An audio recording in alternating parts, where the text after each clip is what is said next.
Oh, I'm live. Hello. How do you do? And welcome to this week's Pair of Geeks. I'm your hostess, Becky Rose. Here is Jason. He's off down the pub watching tennis, so it's just me, all by myself, but with you guys keeping me company.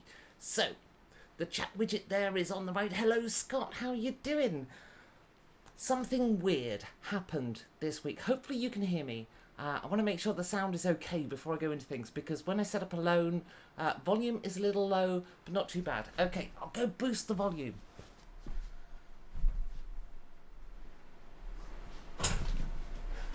Okay, dials have been turned. How's this? Is the volume a little better? So it was a bit low, but yeah, okay, how about now? I'll be coming through loud and clear. Okay, cool. I also have a fan on in the background because it's seriously hot. And I think, looking back, it's probably the first time I've been on video actually wearing summer clothes in 5 years. Because Britain's having a bit of a heat wave and I'm suffering. Now, a strange thing happened this week. We got a mysterious box through the post with "Hello Phil," with no thing in it. Just, well, it had content. It had RPG content, but there was no letter. We weren't expecting it, but it arrived. Anyway, just turned up. And it's from Studio Agate. Now, you may remember a few weeks ago, I was extolling the virtues of a Kickstarter that I have decided to back. That Kickstarter is Fateforge from Studio Agate. And, well, they kind of just sent me stuff. This isn't the Kickstarter's still open. There's like 5 days left. They just sent a load of stuff through. I guess this is a press preview thing. It just kind of arrived without warning. So, let's take a look at this stuff, and I thought it might be fun to go through and do Character Gen. Bear in mind, I've barely read it. I didn't get far, because, let's be honest, these books are huge. Like, really huge. Okay, so, first thing, there is a DM screen. Now, the one I've been sent is in French. I'm guessing with the Kickstarter stuff, it'll be in English. I'm guessing that's just not ready yet. So we've got a French DM screen, but it has art stuff. Look.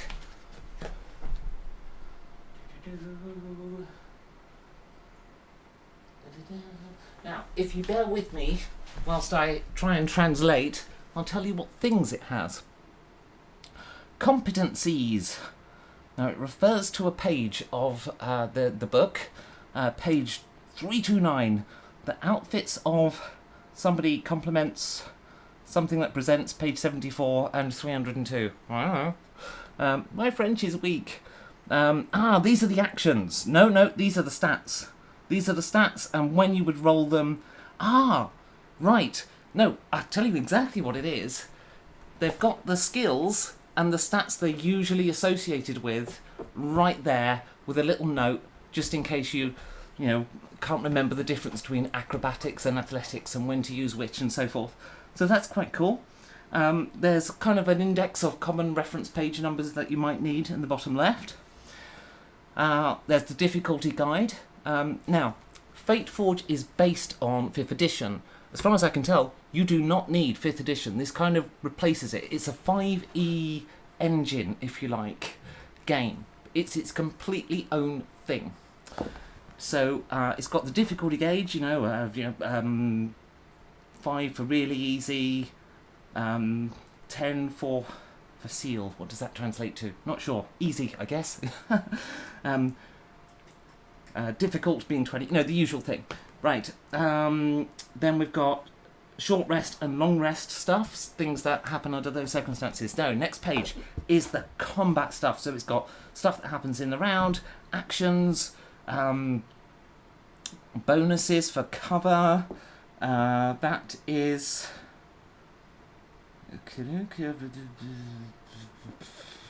I'm not sure. The section is called Victory. I can't translate it. I'm sorry. Then it's got some environmental stuff, and then over here on the far right, on the last panel, we have situations that might grant. That come up in play. Things like invisibility, paralysis. You know, the statuses: fatigued, charmed, charged. So little references there that you might find handy. And it's a pretty screen. It's basically two dragons fighting in front of what I assume is a Fateforge. And there's some wizard in the background and some... It looks, to me, this kind of reminds me a lot of the... I'm trying to remember where in the world it is, but it's sort of Myanmar type... light, come here light, all is forgiven. Kind of very sort of Asian temple type thing. So, anyway, that was part of it. Let me put that down somewhere. Also got the world's dinkiest little dice bag. Isn't it so cute? Hello, feral gamers. And hello again, Random View. Wow, that is beautiful artwork. Now, this is kind of why I backed it. When I bumped into Studio Agate at the UK Games Expo, and I was talking to Nell, who owns the firm, and he was showing me the French version of this book that the English Kickstarter is currently active for. And I did put the link in the description for anyone who wants it. But one of the reasons I chose to back it was because it was so pretty. There was kind of two things that kind of drove me to back this myself. One was, this was the prettiest RPG book I have personally ever seen. But the second thing is, I liked some of the world-building ideas they had.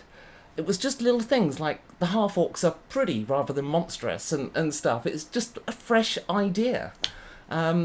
So how I got this early, I honestly don't know. It was a mysterious box that turned up. I'm guessing it's a press preview. They actually didn't include a covering letter. So I don't know. I just thought I'd show you guys. So, and like I wouldn't normally do this for a Kickstarter. I might mention it. Speaking of which, Con+2 sponsors Power Up Gamers have a Kickstarter active at the moment for their... I'm trying to remember what they call it. They have this monster manual type book thing that they do. Now that Kickstarter's just gone live, and Jaren is a great guy and a huge supporter of Con+, so it's please check that one out. But we'll talk more about that when Jason's here, because he knows more about it. So yes, I got the... and Feral Gamers, also a Con+ backer, also has a Kickstarter active as well. I don't think you have permissions to post a link, but tell you what, send me the stuff. I'll take a look at it, and we'll maybe mention it next week, if it's still running. I hope it is. So, no, you haven't missed anything, Feral Gamers. The Fateforge, it closed. The campaign finishes in 5 days. As I understand it, the stuff is already on the water, so and being shipped to Studio Agate, so it should actually be quite a quick delivery. But I think I've just somehow, probably because I've got a YouTube, sneaked an early preview copy. So yes, the world's dinkiest dice bag. I'm going to switch camera to a close-up cam because this is so small and dinky. Look at the little dice bag. It's so cute. And in it was this lovely metal D20, which is quite a heavy metal dice. It's quite nice. It's actually, I think, it's kind of. Let me go back to the other camera. It's kind of. Oh, excuse me. Trying to work out if it's larger than a standard D20, so I'm just going to get a D20 out to scale. No, come here, you little sod. Right. No, about same size. I mean, it's cute little tiny numbers. I mean, it's a metal dice. It's what you'd expect of them: big, clunky, and neat, and very clear and easy to read with. Reasonably sharp edges, because it's not like the plastic dice where they chuck them in a tumbler and stuff to wear them down. So, other things included in the package. Got these things. So this, I think, is the equivalent of the Dragon Pledge, which is actually what I pledged for myself. So I'm hoping I still get those books too. That would be awesome. Especially as I want the English TM screen. So we've got this world map, and it's pretty. Let me get this closer to the camera. There we go. Look at the pretty. And the point of view this map takes, as it says in the top here, it says, Kana, lands known by the inhabitants of the Free City. So the Free City, I think, is this sort of melting pot they've got somewhere in here. I don't know where. Somewhere on this map. And so this is the world's known to people of the Free City. So let me... there we go. But that's not the only map they included. So I think I'm going to put this on the wall behind us, actually, for coming weeks. So there's another one. And this is a map of the Free City. So let's bring that closer. Da, da, da. You see lots of lovely detail on that one too. And there's a little key here in the corner saying where the key locations are. And there's only, there's like 18 of them. Ooh, there's a Temple of Death.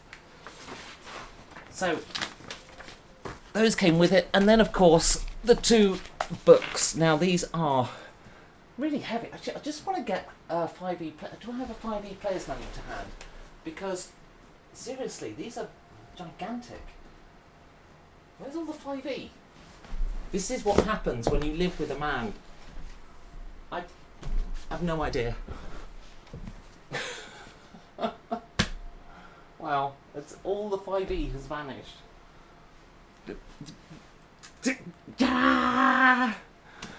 Alright. Okay, improvise. What other game would you all know? Call of Cthulhu 7. That's a huge book as well. And I think this is probably one of the larger RPG books. Is this the GM or the player book? I think this is the player book. No, this is the keeper's book. We're professionals and organised here. Honest. Player book there. Okay, yes. So the Call of Cthulhu 7th Investigator Handbook. To put it into perspective, let me do it this way round. So it's 2 books for Fateforge.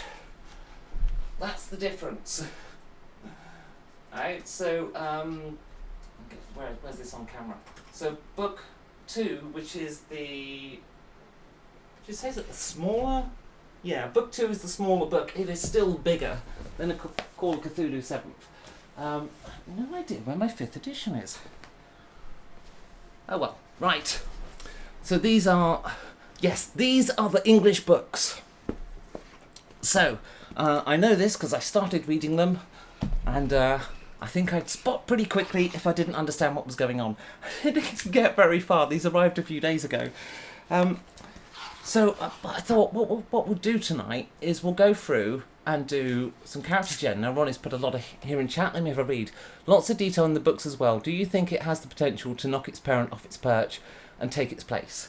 I think I would love for that to happen, but I think it's unlikely. Like, if you look at the Kickstarter, it's been massively successful compared to their target, but we're not talking the kind of success that Wizards of the Coast would have. I mean, it's just a juggernaut. How do you...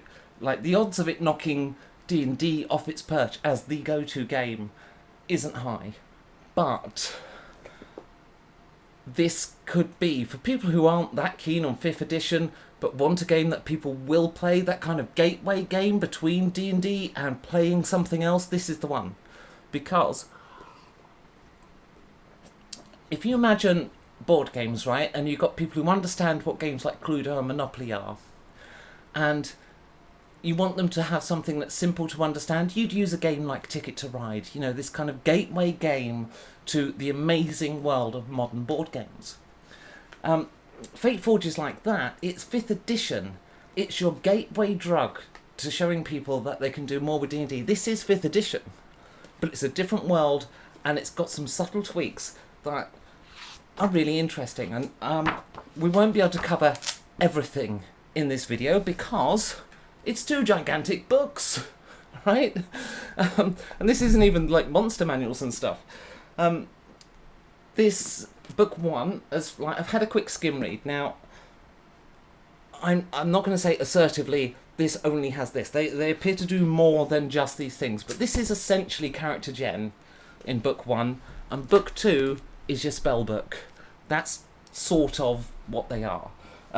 They're organised differently to 5e, so it doesn't quite have the same kind of exact parallels. So I thought, let's go through character creation. Now, one of the first things I came across in the book that is a little bit different to every other game. Yes, I believe there is a separate bestiary coming out, but I don't think there is like a keeper's guide that's kind of included within these same books. So, and please correct me if I'm wrong, because I'm not, I'm not completely up on Studio Agate's future plans for this. So, the book uses these icons that are... I'm going to switch camera so you can see them, and I'll actually lay this out. If I just move my glass out the way. It uses these icons here that... and I'll read them out to you. So, this is the action icon. Straight from Heroic Fantasy, this icon indicates all the rules that offer epic options and put the character feats and achievements at the forefront. Then we've got Awakening, which is like magic, having high magic in your world. Got Dark and Gritty, so you can do like your Conan-style sword and sorcery games. We've got Intrigue for doing Call of Cthulhu-type games and mystery. Elusive magic. If the leader makes use of this optional rule, the players will not get to handpick their spells during creation and evolution of their characters. Learning new powers may require finding a mentor. More information is provided about elusive magic in the introduction to the classes chapter. So, and then lastly is the dragon symbol, which is for rules that are completely new to Fateforge. The point here is all of those different themes are optional rules. If you decide you want to run a dark game, you just use the dark optional rules. If you want it dark and gritty and intrigue, you use the dark, gritty and intrigue optional rules.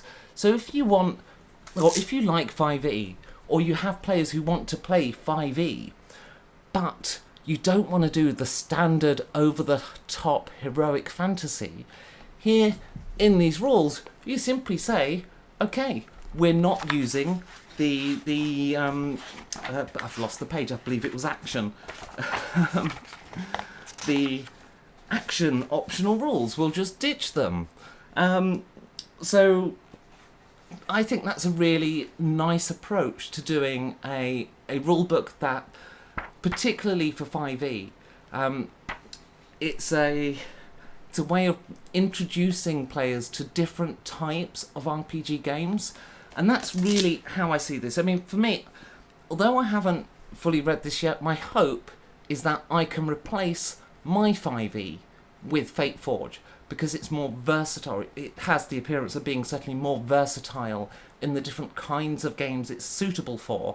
And I don't have to worry about saying, right, we're going to do a dark and gritty game, and then somebody turns up with a dragonborn wizard casting spells left, right and centre, whilst I'm trying to do this low magic, dark and gritty game. So it's got that built into the rules mechanisms. And I think that's it's a new thing. I haven't seen that myself in other games yet. So I think it's a great idea. But we'll see how it turns out in play. Because what you might find is, like, I can remember rules for 5th edition, but I don't know if I can remember an icon that they're associated with yet. We will see in play. But I love the idea, and I think it's a really interesting approach. And that's why I backed this Kickstarter. I wanted to see new and interesting things from Studio Agate, and so far on the first page, I think they've delivered. So, then the book's going into some stuff about, step by step. These are the steps to create a character, and we're going to go through that today. One of the things that did confuse me a little was you choose your class quite early, step 4. But then later, step 5 is you determine whether they have awakened to magic. Now, it does say in here that this is only a guideline, and I think that's potentially, like, why would you choose wizard as a class and then find that you've not awakened to magic? So maybe that's deliberate, and maybe you shouldn't go 20 levels on wizard, who knows? But if you're using the awakening rules, then that felt a little... Or maybe that's right. I mean, if you think about it, if you're creating a level 1 character... I mean, firstly, let me just state, if you decide that you want heroes that are awakened to magic, then this isn't a problem. It's only if you're kind of using the awakening rules where you have a roll to determine if your character awakens, then... And that creates a lower magic world as a consequence, or a world where magic is rarer, which I think is a nice touch. And maybe it's right then that at first level you wouldn't start out as a wizard, because you've got to have your awakening first. And it says things like awakening is unique for every character, and you can sort of as a player decide what your awakening is.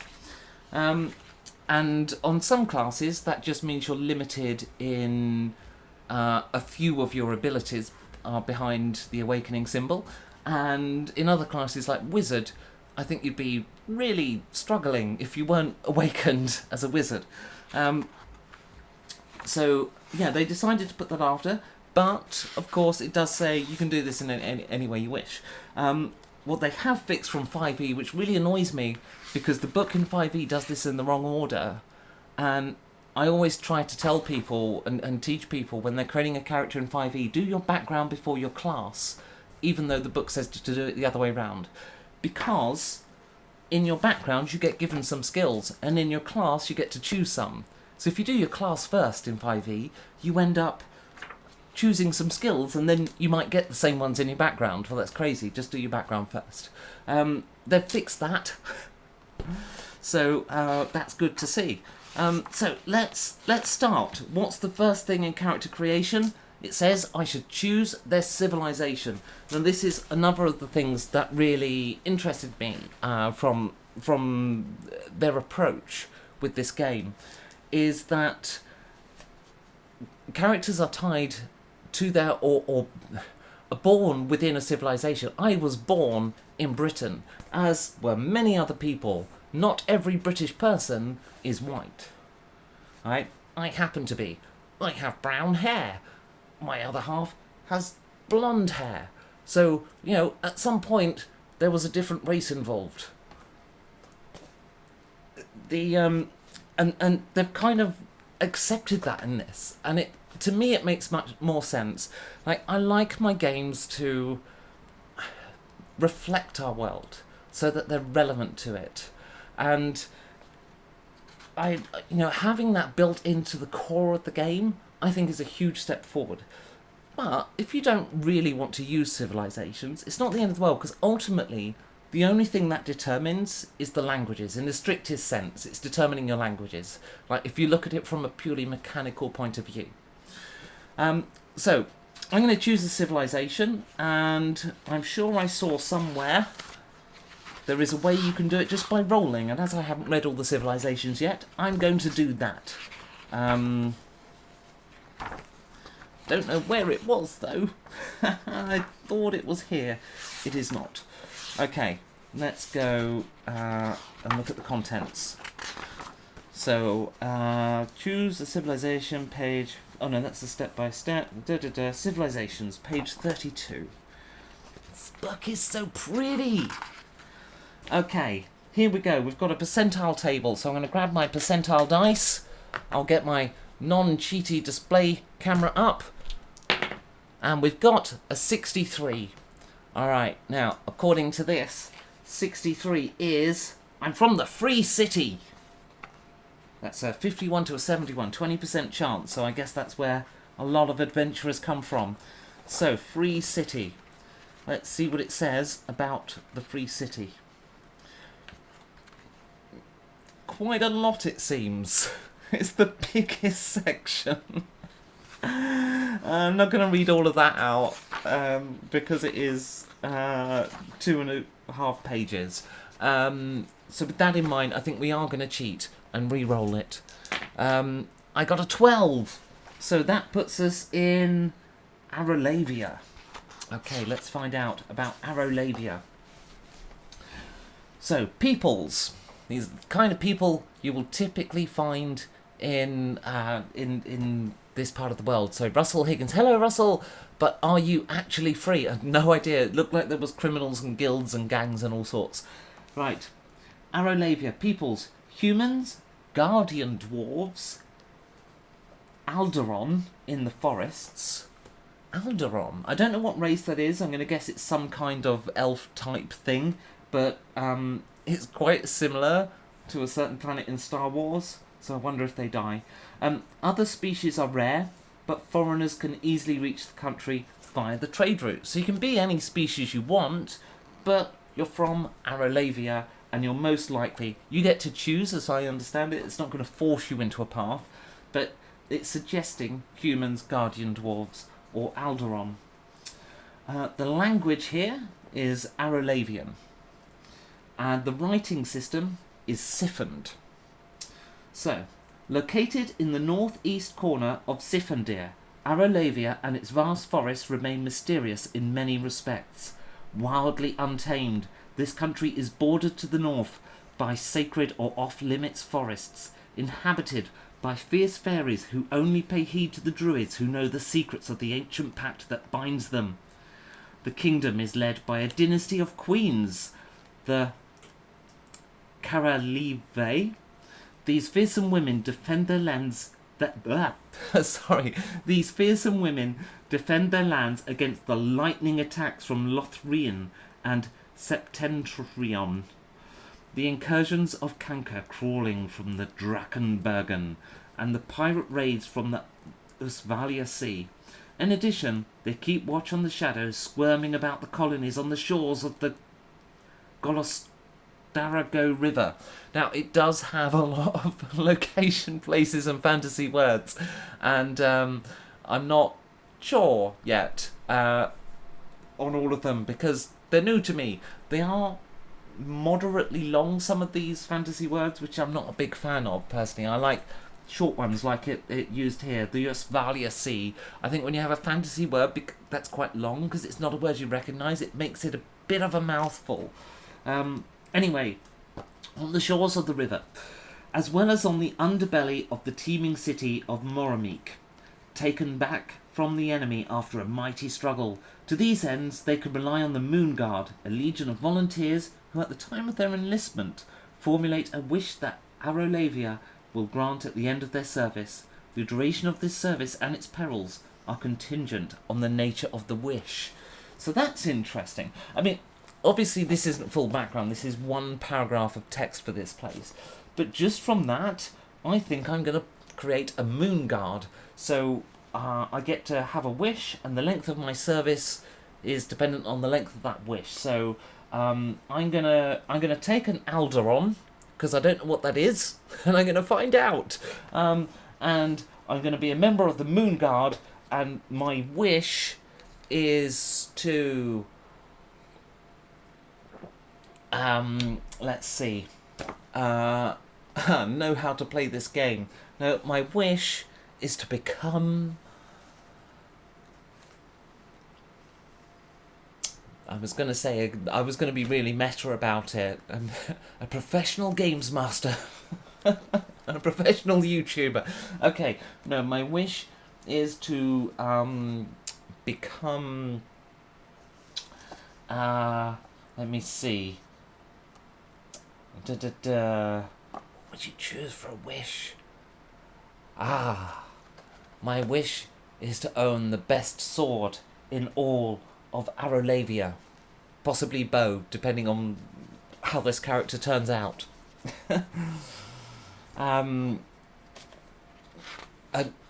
Maybe not the best, but a weapon worthy of being an heirloom for my children and those that come after me. How about that?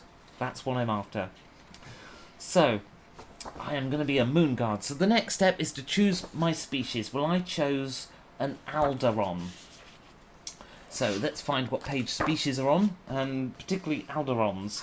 So, I do also like the fact, and I did this myself when I was sketching out my own as yet unreleased RPG, the use of the term species rather than race. Especially as they've added civilizations to this, but it makes so much more sense to me that we stop using this term race in RPGs, because it's not the right word. So, what is an... You know what? I have no idea what this... I can't see it in the species list. Ah, they've confused me. An alderon in the forest. What is an alderon? Maybe it's listed in this hybrids thing. See, this is what happens when you don't read a book and decide to live stream it. I may have to choose something I can find whilst on camera. Alright, well look, let's just be something that I wouldn't normally be and is completely inappropriate. I'm going to be a gnome. Because I found that it's 56. Okay. You can see... Oh, I think I just saw the word. Sap elves or alderon. Ah, found it. It's a sap elf. Right, it's a type of elf. I'm guessing sap elf is their term for wood elf. I just happened to glance past it as I was heading there. So, sap elves of Alderon. The physical features of Alderon seem almost synchronized to their environment. They have tanned, golden or bronze skin and hair the full range of autumn leaves, green, yellow, fiery orange, red or brown. Their eyes are usually dark, either grey, anthracite or black, giving them a foreboding stare. Alderon are usually rangers, sometimes druids. Ability score increased to Constitution. Elf weapon training gives proficiency with longsword, short bow and longbow. Forest Whisper. Alderon can conjure forest whispers. Casting this power is a simple act of willpower that takes an action and has a range of 60 feet. For a duration of up to 1 minute, a cold, unsettling wind blows, seemingly filled with threatening or maddening words. Simultaneously, you can snuff out or light up a small source of fire, a torch, a lantern, a candle, or a small campfire. In either case, the resulting shadows loom threateningly. You must take a short or long rest before you can use this ability again. Alderon usually use this power to drive away intruders, but also sometimes to set up an ambush by depriving their victims of their light source. Okay, cool. Wildlife. Practical know-how is always an asset, if not a necessity, for one who lives in the wild, and elves always demonstrate a certain perfectionism in what they do. As such, you gain proficiency with the artisan's tool of your choice, leatherworker's tool, woodcutter's tool, or weaver's tool. And I get an extra language. You can speak, read, and write Sylvan. So, that's what we've chosen. I'm guessing as well, I maybe need to take the base elf stuff. So let me just have a read of that. Yes, no, that would make sense. So I get the base elf stuff. So what's that got? +2 dex, a note on age, we'll worry about that in a minute. Alignment, all the usual stuff. Actually, alignment under race or species. Surface elves are usually neutral or good, while the drow beneath the earth tend to be neutral or evil. Elenian, organised in complex society, have a tendency to lawfulness, where Alderon and drow are often drawn towards chaos. These differences in their attitudes explain the tensions that can exist between elven subspecies. Well, I think we all know how I feel about alignment anyway, so we know what I'll be doing there. Dark vision to 60 feet, keen senses, gets you proficiency and perception just for being an elf. So you seem to get a bit more stuff in your species than you get in 5e. Fey Ancestry, you have advantage on saving throws against being charmed, and magic cannot put you to sleep, so an old first edition rule coming back, which is good to see. Trance, elves do not need to sleep, instead they meditate deeply, remaining semi-conscious for 4 hours a day. The common word for such meditation is trance. While meditating, you can dream after a fashion. Such dreams are usually mental exercises that have become reflexes through years of practice. After resting in this way, you gain the same benefit that a human does from 8 hours of sleep. And you get Elvish, as a language, and on top of everything else. So, there's some more notes here. Hang on. Elven literature is very appreciated among scholars and nobles, to the point this language is sometimes used as a lingua franca in the courts and academies of many kingdoms. Surface elves speak, read, and write Common, while Drow are trained in Undercommon. So you get Common, Elvish, and Sylvan. So I think it's time to start writing some of this down on the character sheet. So, how much am I ignoring chat? Do I need to? Yes, I should have checked the index. Hello, James. Yes, indeed. And we are, except it's way too hot. So, let's go on. We're doing character creation here for Fateforge. So what I'm going to do now, I'm going to switch the camera to the character sheet. Now, this is 6 pages of character sheet. So let's go through. I mean, I like the way this is organised. To be honest, it's 6 pages because it's better spaced. So the skills that are relevant to the attributes, they're grouped with them, which is really good. So here we've got strength. They put the saving throws in amongst the skills as well. So strength has saving throw and athletics, dexterity, saving throw obviously, acrobatics, sleight of hand, stealth. So in the usual way that, D&D has it, but much better organised. We have... there's a wound threshold in this game. Okay. Don't know what that's about yet. We've got notes on exhaustion levels, which is quite handy. We've got speeds for walking, climbing, swimming, flying, and we've got jumping, height, and length. Then it's got a list of sort of a reference for writing your attacks and common attack spells. An ammunition track, which is always useful. And some notes there on how different types of actions work. On the second page, features, so armour and weapons, resistances and immunities, then tools and vehicles, languages. This is interesting. So here we've got abilities that are regained with a short rest and abilities regained with a long rest. That's a really cool idea. I like that because that's something I've got to the point with 5e where I tend to write SR or LR next to an ability, but just organising them into different parts of the character sheet is a really good idea. I think that's a good approach. We've also got a reference here for how many spell slots you have at each level, so that's quite a handy thing. You can mark that up as you go up levels, so that's neat. Then we've got a description, background feature and feats. We've got a story section. Now, there's a lot more going on in the role-playing segment of the character sheet. So we've got the ideal, personality traits, alignment, bond, flaw, handicaps, madness, and corruption. Now, this is some kind of table. I think I need to talk a little bit about corruption, I think. Now... we also have, this is your equipment section, so we've got equipment within arm's reach listed here, purse, treasure and barter goods, so your kind of wealth in the middle, and at the bottom, we've got at the bottom of the bag, on amount, etc, so the stuff that's harder for you to get at, that's not within instant reach. And then after that is 2 pages of spellbook. So, let me come back to this camera for a moment before we start filling this in. I like some of the things they've done with this, particularly, I mean, I've seen it before, but this idea of putting the skills next to the attributes that they're for, I think is a much better approach to organising the character sheet. That makes it much simpler for new players to understand. I really like some of the things they've put on the character sheet. The regained with a short rest and long rest is a really good idea.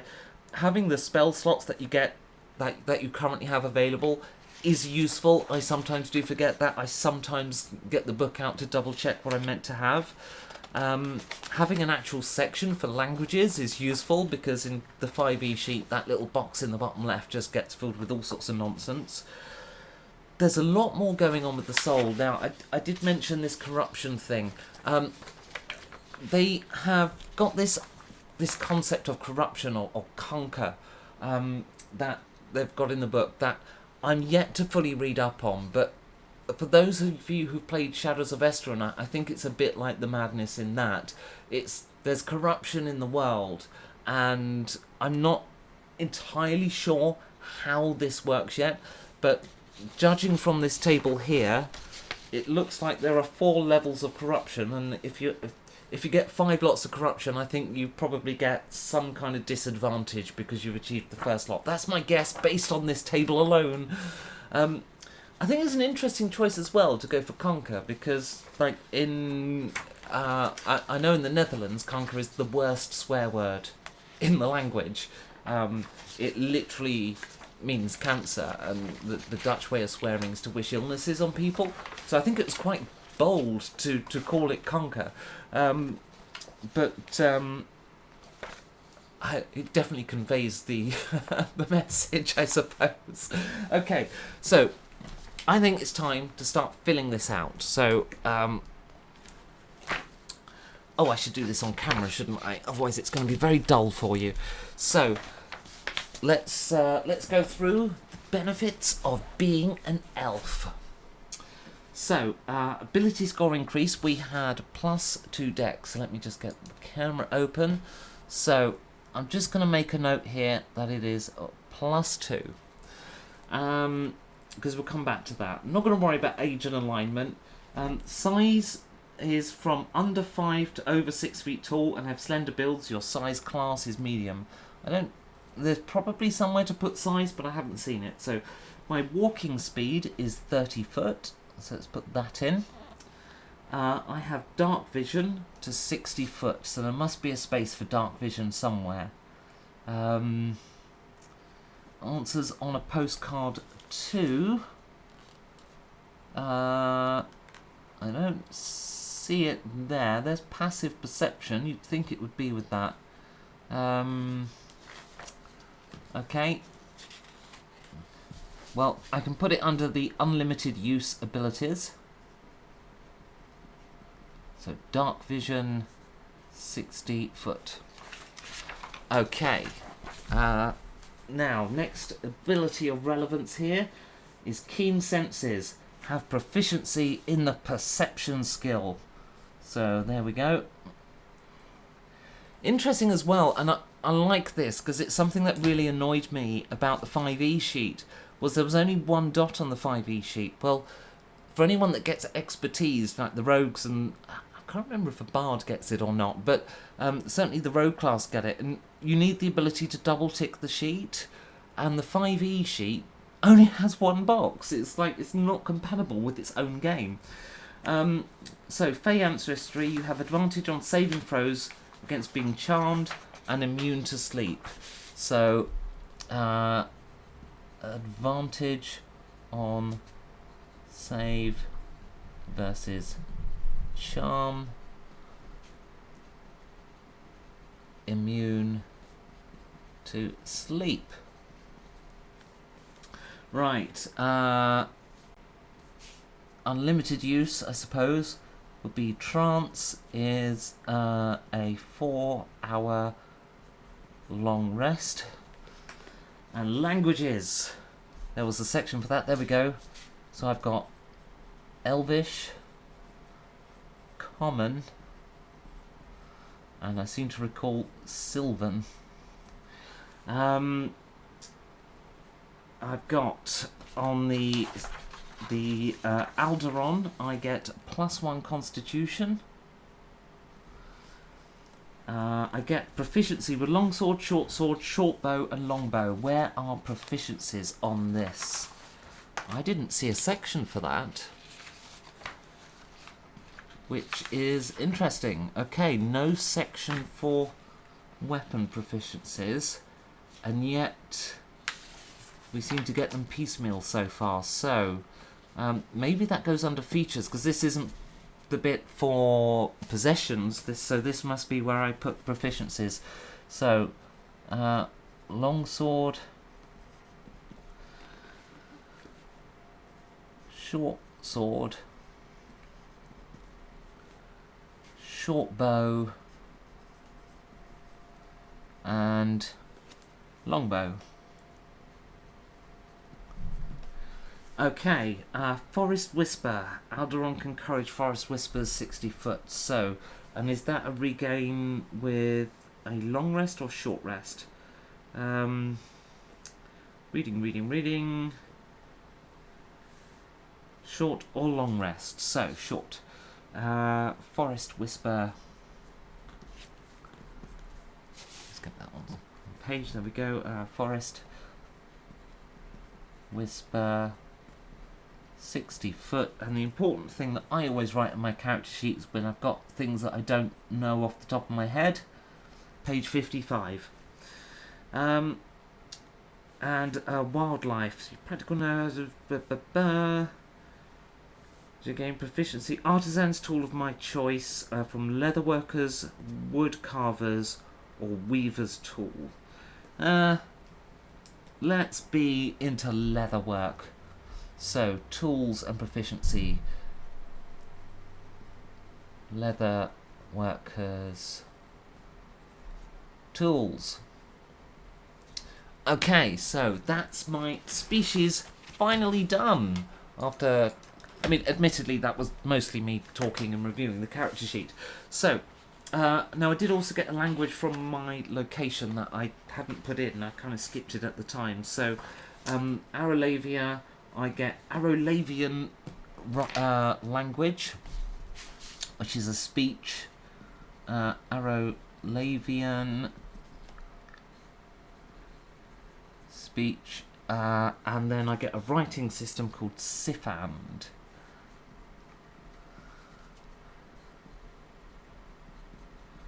Written. Okay.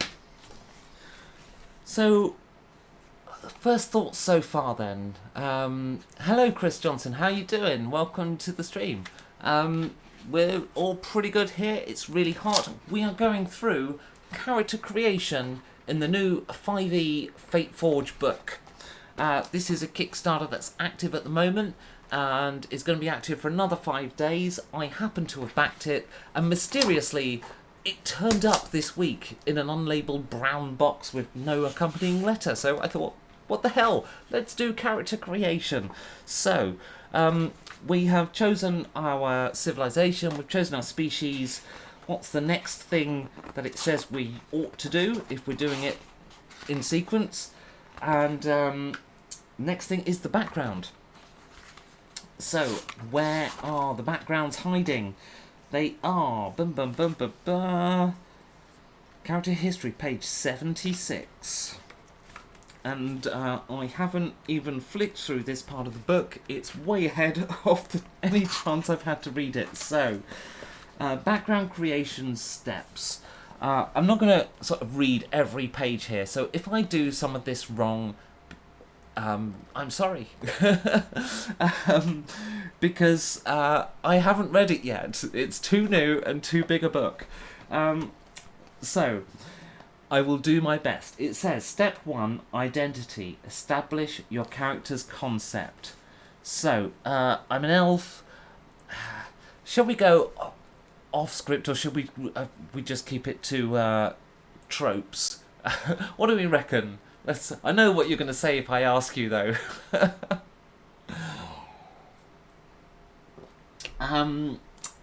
I think we've got to do something a little bit different. So I'm into leatherworkers. If it wouldn't result in demonetization, I'd be very tempted to be.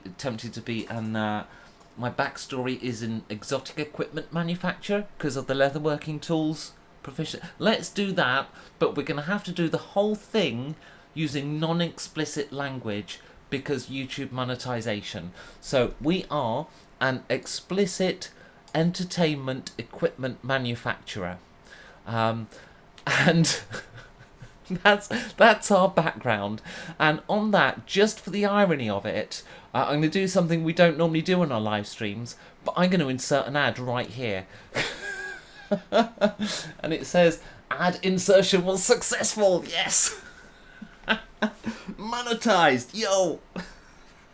Sorry, just couldn't resist.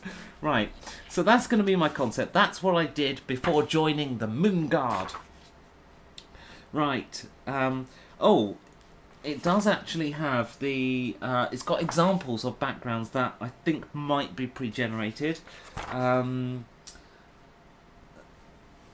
Right. Concepts with an asterisk are developed at the end of this chapter. You can use these backgrounds as such or draw inspiration from them to create your own.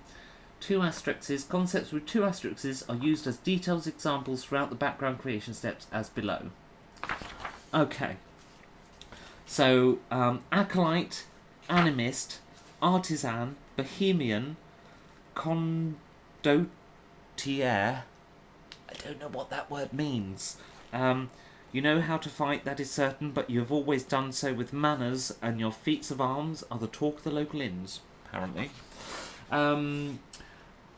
Convict. Now that one doesn't have asterisks. I don't know if that means there isn't. It's just given here as an example, or if there are actually rules for it somewhere. Same is true for executioner, fugitive, judge, mercenary, pauper, peasant, sailor, schemer, and soldier. There may or may not be rules for that. I don't know yet. But they also have explorer of wildlands, notable, pirate, recluse, servant, scoundrel, slave, and survivor. So, seems to me a lot more backgrounds than are in 5e, which has, if I recall, 13. It also has some notes here, some of the icons. So, artisan has an icon, as does pirate and slave. But these don't relate to those icons at the start. So, artisan says, before they became an adventurer, your character was an artisan. I think that's appropriate to this particular character. So, peasants aside, artisans make up most of the population.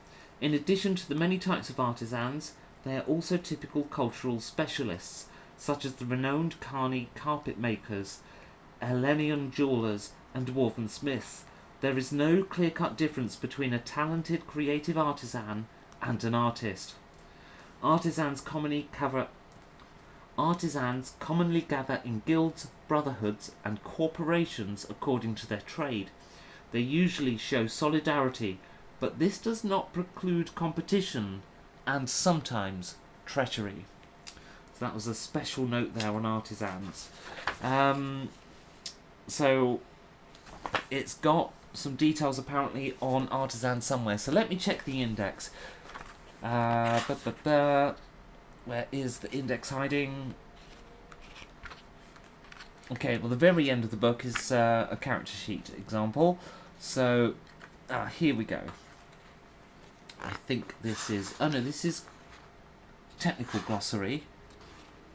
Okay, so list of technical terms, not an actual index there. That's conditions. That's death. This is rules. Okay, so it has a technical glossary, not an index. So in that case, I'll check the contents.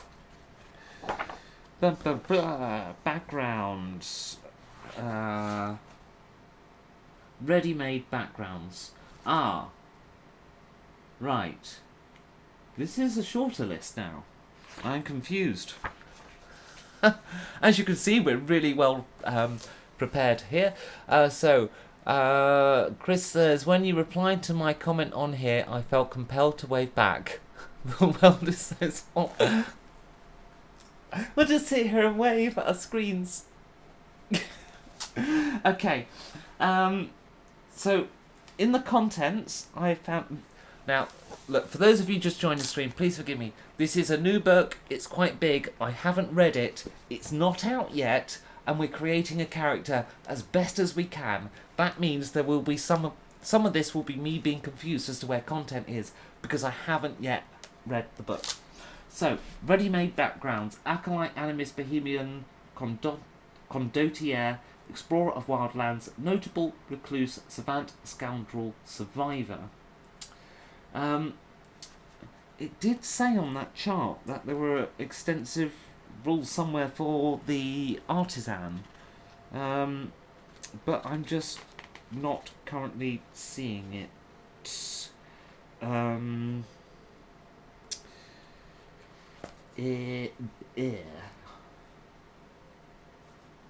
Okay. In that case, let's just, for the sake of simplicity, just carry on. I've decided for a moment I'm an artisan. Right. Skill proficiency. All backgrounds grant proficiency in 2 skills, each of which can be used as a basis to imagine the iconic moments of your character's past. How did they become such a smooth talker or such a good rider? Below, you will find a list of the available skills, along with suggestions on how your character might have learned them. Be it by being taught or on their own, determine how your character became proficient in these 2 skills, in relation to the background concept you chose during the previous step. Now that's a cool approach, because usually in 5e you just get given some skills because you chose that background. And here, I mean, I'm getting the impression that something 5e wanted to do was to say, you make your own background, and it was kind of clear in the book that it was kind of an intention, but at the same time, they kind of held back outright from it being this customizable system, because I think they kind of wanted to sell you backgrounds down the line and then decided they wouldn't. And it never quite worked, and you ended up, mostly GMs will say, well, look, choose a background, you got one of those and that's the things you get. Unless you're in, a friends group where you've got the same players from game to game to, campaign to campaign, in which case you might be more flexible with that stuff. So I like the fact that this seems to actually, yes, there are detailed backgrounds here that are documented somewhere, but the basic approach seems to be customization first. It gave ideas for things, fugitive and judge, that it hasn't given rules for these, because it doesn't matter. You're saying I was a judge, and then you're deciding this feels appropriate, this feels appropriate. You can choose 2 skills. That's what you get. And I like the fact that it's suggesting that we think about how we learned those skills. So let me have a think about how our elf has, and in the history of his manufacturing of accoutrements for the elderly audience, has learned those things. So what has this elf learnt? I think persuasion, because some people are too embarrassed to purchase this kind of stuff. So I think what our elf has done is our elf has learned how to identify that and help people to make a purchase and feel comfortable doing so. So I'm going to take persuasion. And I think that kind of goes hand in hand with insight. The ability to know when someone is a potential customer or will be offended if the subject is broached. So, that's how I'm going to do that one. And moving on.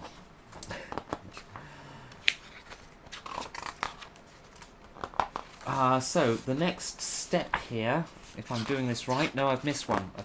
Where are we? So I'm just skipping past all the skills. Step 3. Oh, there's another note here on artisans. Anyway, doesn't matter. Additional proficiencies. Your background gives you access to a total of 2 additional proficiencies, chosen from tools, languages, or vehicles. See Equipment and Languages chapters. You can be proficient in a combination of 2 languages, or 2 types of tools, or 1 language and 1 type of vehicle, etc. These additional proficiencies should be related to your profession or way of life. How did you acquire them? Below, you will find descriptions for the most common tools and vehicles, as well as suggestions on how you might have learned about their use. For each additional proficiency, imagine how your character acquired it. So, I think, let's see. I'm going to go for, what are land vehicles in this? I guess carriages, but yeah, it says carriages for the most part. Air vehicles? Really? It has a thing for air vehicles? Yeah,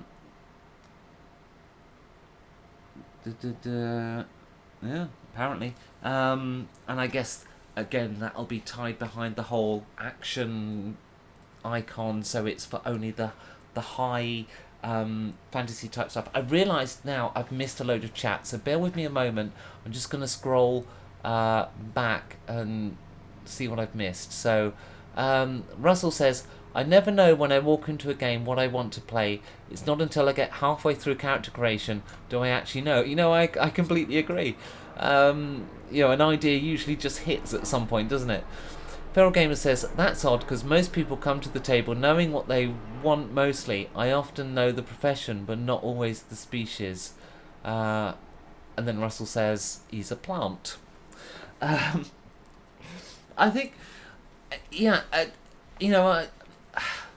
usually I like to hear something from the GM before I even start creating a character, because I'm not one of these players that will say, yeah, I want to do a dark gritty world, and then I turn around and say, great, I'll be the Dragonborn Paladin. I like to create a character that fits the world, so I always like to hear a little bit about the world first, if possible. And so I usually turn up at character creation with literally no idea what I'm going to play yet, because I've created so many characters now, it's not like I have a desire to do certain things anymore. I've already done those things. So I think for me it's usually I'll start creating the character, and then somewhere during this process an idea hits, and then that concept forms. So I've got to choose 2 extra proficiencies for this person. So I think the first one I'm going to choose, I don't know if it has it as a weapon, but a blackjack or bludgeon or club, right? It's not going to be terribly useful, but I think it's appropriate that somebody who's in this particular line of work has had to deal with some unsavory people, but of course doesn't want to kill anyone. So using a non-lethal weapon such as a club or blackjack would have been just the ticket. So I'm going to add that as a weapon proficiency. I'll write it as club because I think that's what 5e usually calls that type of thing.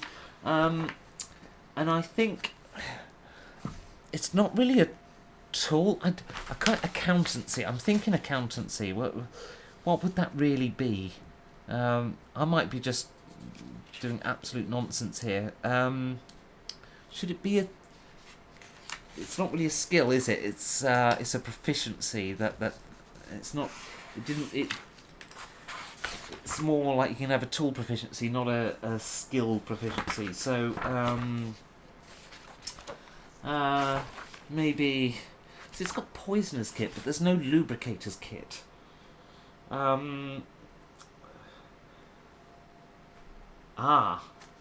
you know what is appropriate for this line of work? It's a disguise kit. I think that's the nearest thing D&D has for it. So, disguise kit. Okay. Next step, I think, if I'm doing this right, is equipment. Just let me make sure I am doing it right, because I haven't chosen my class yet. So, where was that summary? Right near the beginning. It gave a summary. I want to just double check it. Choose the background, choose their class. No, equipment comes much later. I'm confused. But this seems to be a sub-step of background, so there's an equipment sub-step. Each background provides a package of starting equipment. This package is a set of items representing your character's trappings and serendipitous findings. This does not necessarily represent the entirety of your character's possessions. They may, for example, have a house, but it is part of your character's personal belongings. Your background equipment is divided into 4 types: tools, mementos, clothes, and money. Once more, take a few moments to define these 4 elements of your character. So, tools, leatherworking straps and buckles. Mementos. Clamps. I'm I'm gonna be not take too long in this section because I want to get to the meat and show you guys the meat of the system. So, obviously closed, but multiple sets, some of which will have to remain in a suitcase, because they're only useful in very specific situations. And money, the amount of gold pieces you have on you on your first day of adventures is what remains of your past misfortunes or recent successes. If your background is steeped in poverty, you get 5 gold pieces. If you have a middle class lifestyle, legally or not, your starting money is 15 gold. And if you're from a richer strata of society, you start with 25. So 15 seems most appropriate to this character. Where do we write our money? I don't recall seeing it anywhere. So, oh yes, it was on the equipment section in the middle. Pass 15 gold pieces. Right. Photography. Okay. That's the equipment part done, because I've glossed over that a little bit, because I don't think you need to sit here with me being all detailed about that, only to know that it exists. So what I'm going to do is I'm going to switch the light on, because we're starting to lose the daytime light now, and it's getting a bit dark in here. So, give me one moment. Ta-da! And there was light. The next step of background is feature. So, each background grants you a unique feature.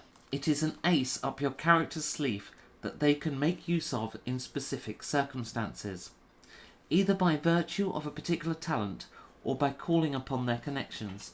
In any case, your feature is not meant to provide a significant power boost, but to be used as a storytelling device and as an expression of your character's distinctiveness. Your leader, not you, determines your feature, of which there are 3 types: access to a network, a rare talent, or revelation. The decision should be made in accordance with the campaign's style. So under network, you belong to a particular social group, nobility, underworld, nomads, etc. You are familiar with their codes and are in good standing with them. If there are members of your network where you are, you can contact them for help, shelter, food, information, etc. A rare talent. You have developed a little knack of your own, a rare talent, maybe even a unique one. The usefulness of your talent should always be inferior to that of a feat. There are some general guidelines. Knowing about a rare or almost extinct language. This tongue should be closely associated with the campaign stakes, such as the Old Boreal, or for adventures in the far northern reaches of Septentrion. Of course, it's using an example from its game world, and I haven't read the background on that yet.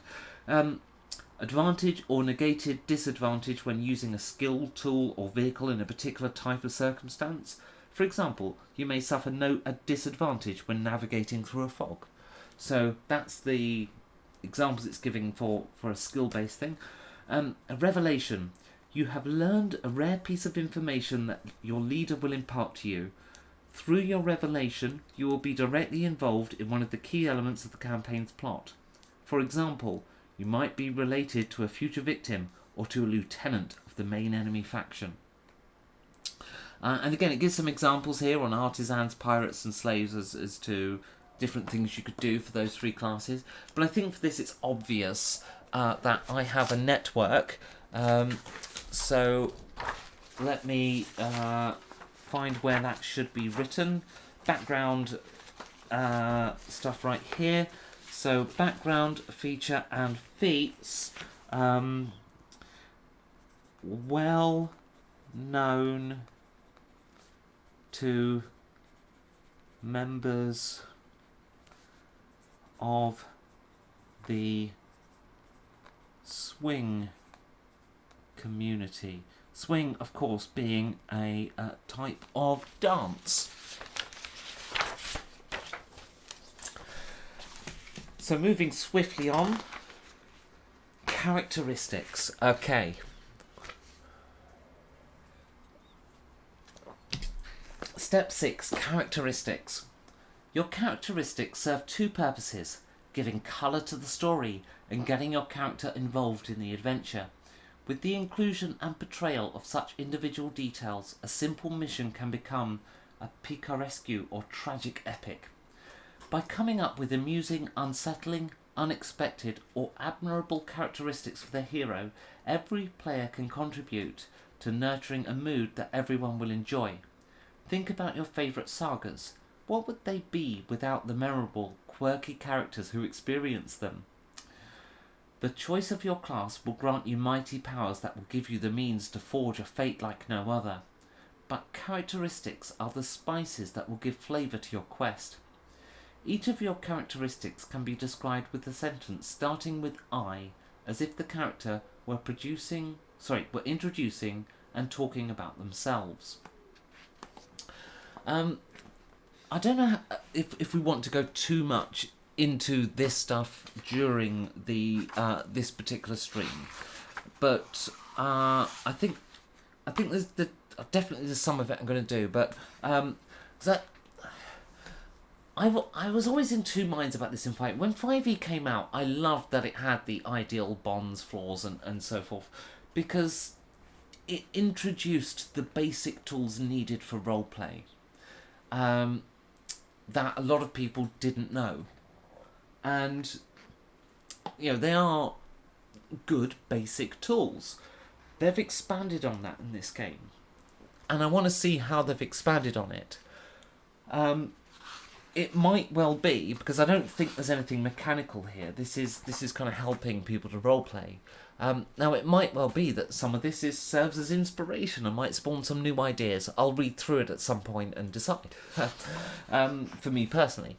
But whether you use this stuff in your games or whether you just use this to help people to roleplay who otherwise maybe aren't that strong, this, you know, that's what this stuff is about in these kind of, you know, in a 5e style system. It does have handicaps though, which is completely new. So I'll tell you what I'll do. I'll cover the bits that are new to this game that aren't in 5e. So I won't obviously read everything out, but you know, just a few clips. So no, it says here, choose 2 notable traits typical of your character's behaviour. Choose paradoxical traits. Anyway, right, let's move on. Let's go to the handicap. Now, the handicap has an icon on it. It's the icon that says this is for use in, I'm just going to look it up, dark campaigns. The optional rules indicated by this icon are all related to horror, madness, or corruption, making for a dark fantasy atmosphere. So, if you're using optional rules for a darker game, this is one of them. Handicap. Use this optional rule if you want to give your character one or several handicaps related to aspects of their identity. To survive despite these disadvantages, your character had to be both resourceful and stalwart. You can only give your character handicaps at creation. Characteristics of a handicap. Having a handicap should result in serious or even severe complications. As such, a weakness might never cause problems problems could not be considered a valid handicap. So a weakness that might never cause problems should not be considered a valid handicap. As only your leader knows what type of scenarios they're going to run, they decide whether your suggested handicap qualifies as one. Your suggestion might be rejected on the basis that it is too trivial to deserve compensation, or conversely, that it is too severe and will be difficult to work into the game. So here's an example of one. Frail. You are of fragile health. You have disadvantage on constitution saving throws against disease, poison, and exhaustion. I won't read them all out. I mean, this isn't a free rulebook we're doing here. So, but you get the idea. I could take one on this character. I could have a standard type deviation, perhaps. I'm sure you understand what I mean. And with that, I think it is appropriate that we do something. We do a monetization. There we go. We monetized on that reference. Because why not? So, I'm such a troll. Okay, so that I think that was all the background, only I lost my place with the flicking there, so let's just check in the contents. Background, step, 6 characteristics handicap, right. Then it goes into some ready-made backgrounds, and lastly it deals with personality and inspiration. Why is inspiration in background? Or is it just... Oh, I don't think it's talking about the rule inspiration. I think it's going to be how to get inspiration for your ideas. Inspiration is a rule the leader can use to reward you for playing your character. Oh, it's talking about inspiration here to use it as a roleplay reward. Nobody can do trolling? I don't follow, Chris. Right.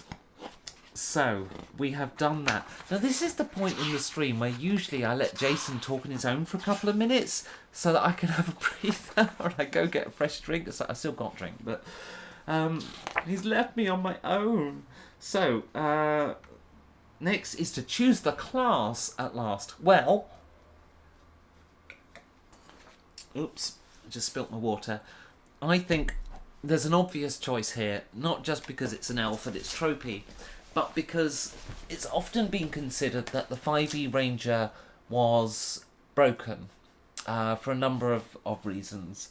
And to the extent that Wizards they've done an Unearthed Arcana version of a Ranger, they've announced some more fixes that they want to put into an official rule at some point and stuff. Anyway, it's not that the Ranger is particularly broken in 5e, but some of the abilities you get, like at level 1, you can get bonuses to kill giants, and yet you'll never come across a giant. I didn't like the Unearthed Arcana fixes because it got rid of the spells that a Ranger can do, and I thought, if you're doing a high magic game, those spells are really cool. They're not very powerful, but they're just really rangery.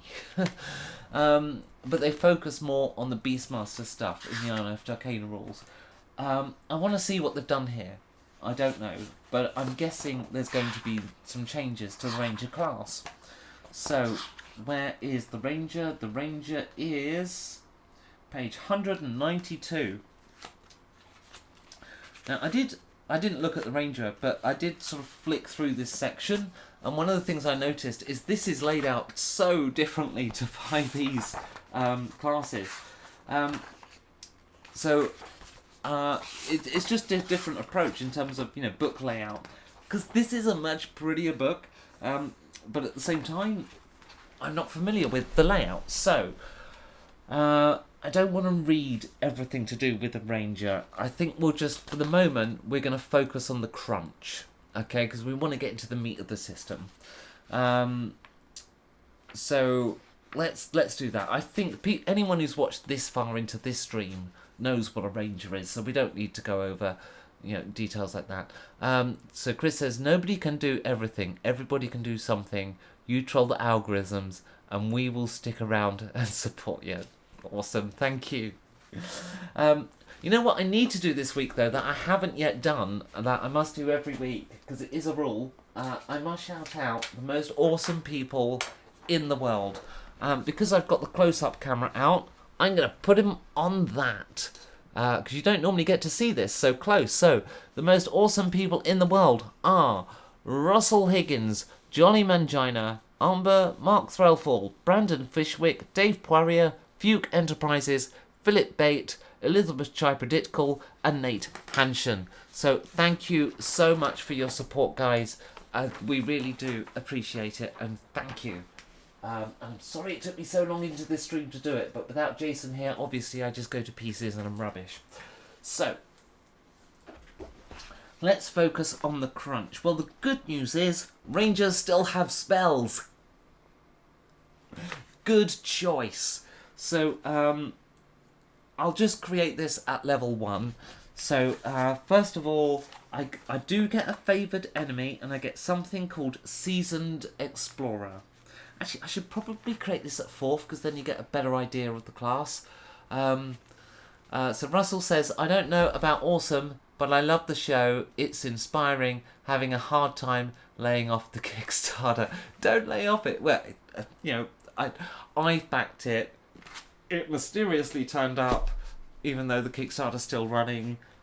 I'm looking at replacing 5. I think I'm gonna this. I've kept my pledge in because I figure having 2 books will be useful. So, you know, why not? So that's what I'm doing. You do you, but for me, I think this is my new 5e from what I've seen so far. I just think it's a better approach. It's more role-playing centric. I haven't even rolled my stats yet. That happens nearer the end, which is kind of different. Right, so let's... I guess we'll do... Well, level 4 is the ability score improvement. Let's do a level 3, because then we've got the archetype stuff has just started, yeah? So, first level, 1d10 per ranger level. I'm going to be... does it say 10 at first level? Yes, okay. Plus my constitution modifier, which I don't know yet. That's interesting, because normally you'd know this stuff when you come to your class. You'd have your stats already done. I didn't miss the step, did I? I'm just going to double check. I'm trying to do it in the order they said. No, class comes before ability scores. I don't think that's right, personally. I would... So, it does say you can do things in the order you want, and that you might want to do ability scores first. For me, I would do ability scores before choosing class. Simply because you need it for some of the maths. So, yeah. Anyway, I'm going to get my D10 out, which is here somewhere. There it is. And I've got to roll this. What are we doing? 3rd level. So I've got to roll this twice. 1. Joy. And a 5. So 16 hit points. Plus... I'll put con bonus times 3. Why do I have to write that? No, I think we should do stats first, personally. Right. Right. Your constitution modifier. Yeah, okay, so that's all very 5e so far. Proficiencies. And this is where I think proficiencies in 5e, it's wrong in 5e, and they haven't addressed it here. They list proficiencies, but I think if you're going to do a 6-page character sheet, there's an opportunity there to make proficiencies a little checkbox. So, let's do it the way it's intended. We need more light on there now, don't we? Right. Because you can't see that anymore, so I'm going to set up a little mini light, because I've got one right here. Where's my tripod? There it is. Okay, give me a mo.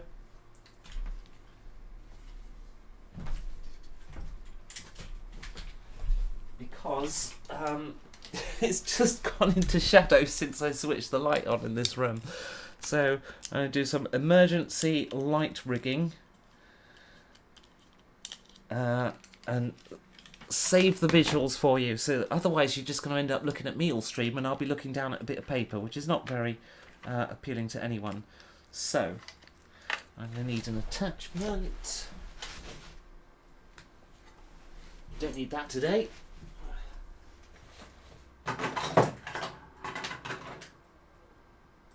No. Right. Yes, we can do this. Yes, dead air. I should probably fill it with something. Oh no, that's the wrong attachment. Oh, good grief.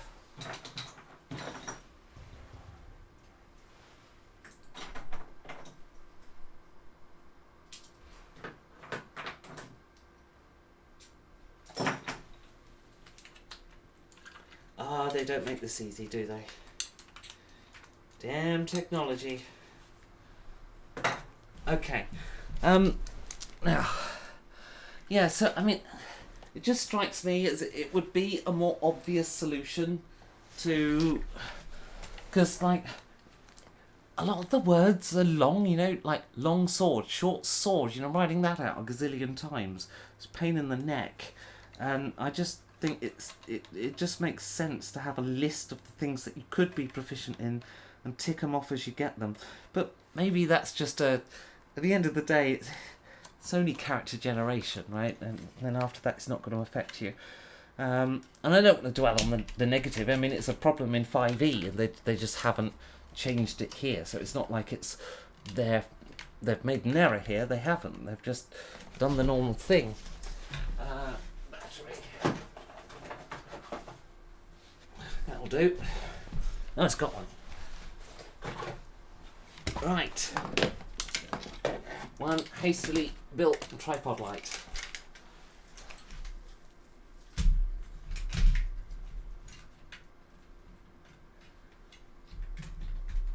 Hopefully, you can now see my terrible writing.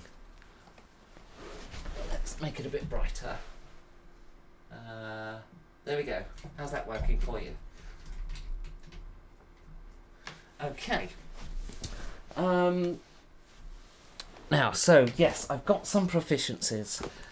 So, light, medium, armor,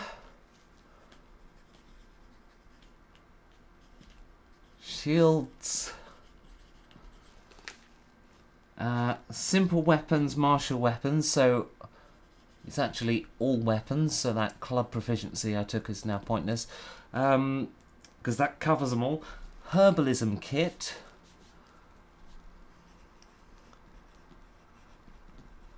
So the way I'm seeing it, when I joined the Moon Guard, if you were here earlier in the stream when we determined that, they trained me in being a ranger. At least I'm hoping that's consistent with the world history, because I haven't read it yet. So I get strength saving throw, dexterity saving throw. Skills, choose 3 from animal handling, athletics, insight, investigation, nature, perception, stealth, and survival.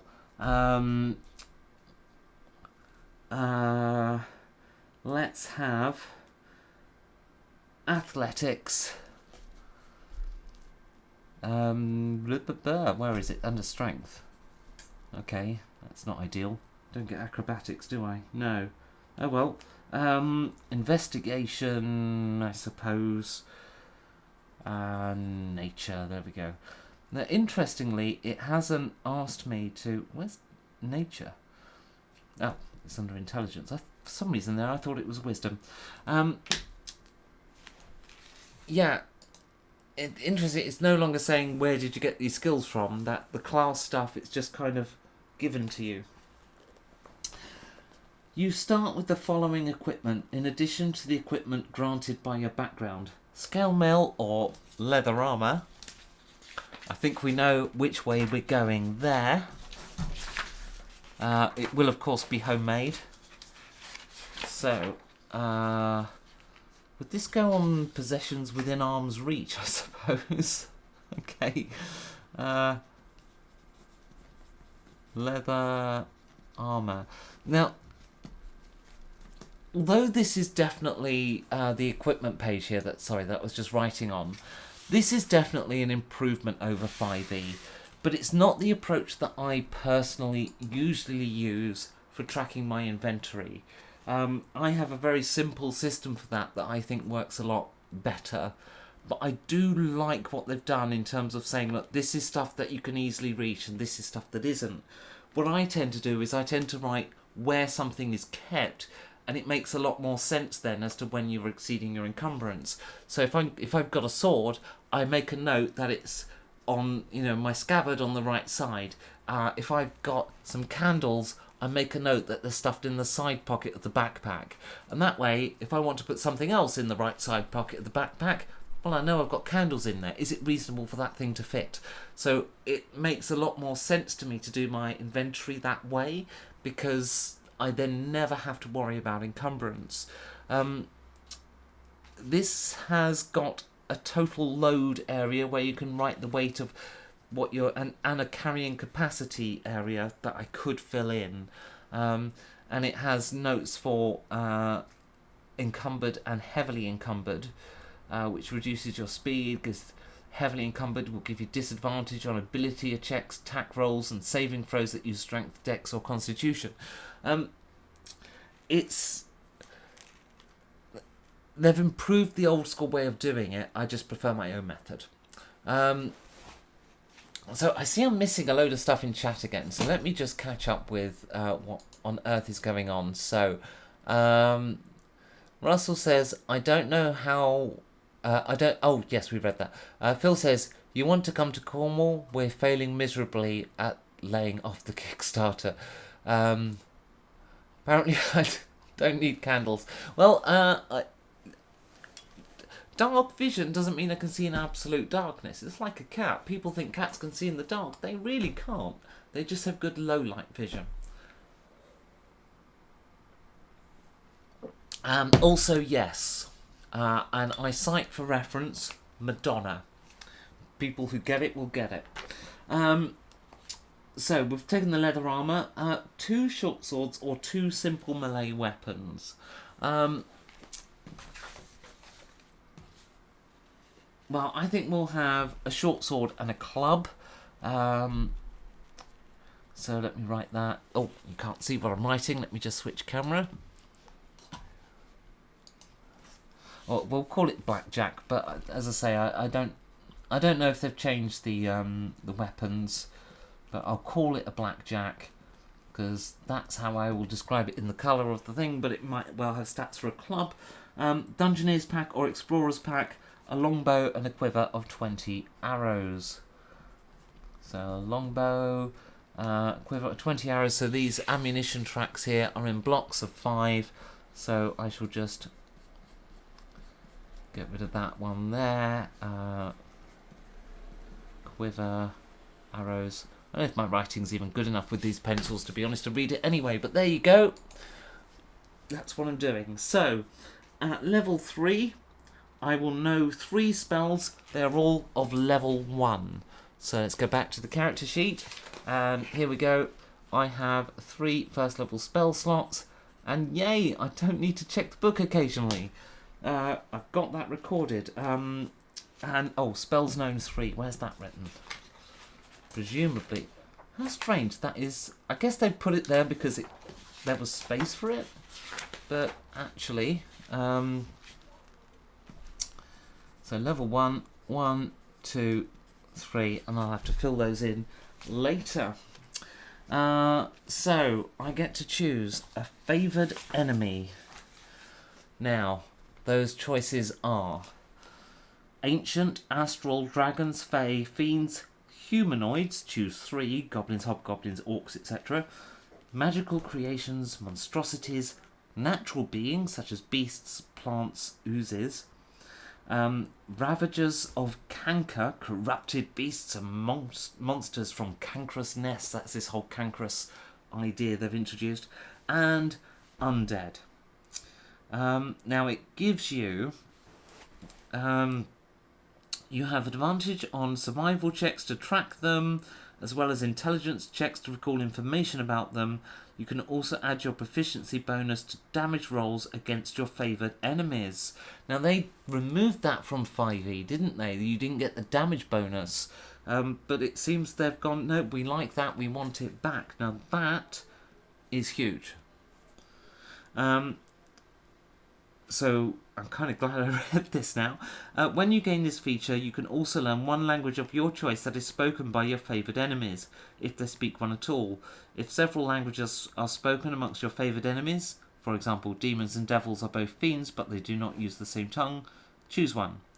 You choose one additional favoured enemy as well as an associated language at 6th and 14th.